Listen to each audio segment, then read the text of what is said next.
I'm Max Dalton, and in this video, I'll show you how to unlink your PlayStation Network account from your Spotify account. Step 1. Open a web browser, navigate to PlayStation.com, and then sign into your PlayStation account if you're not signed in already. Step 2. Click your profile icon at the top of this screen to open a menu, and then click Account Settings in this menu.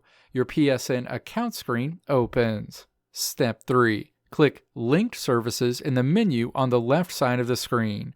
The associated menu opens. Step 4. Click Spotify in this menu. Options associated with your connected Spotify account are shown. Step 5. Click Unlink. A window pops up asking if you're sure you want to unlink your Spotify account from your PSN account. Step 6.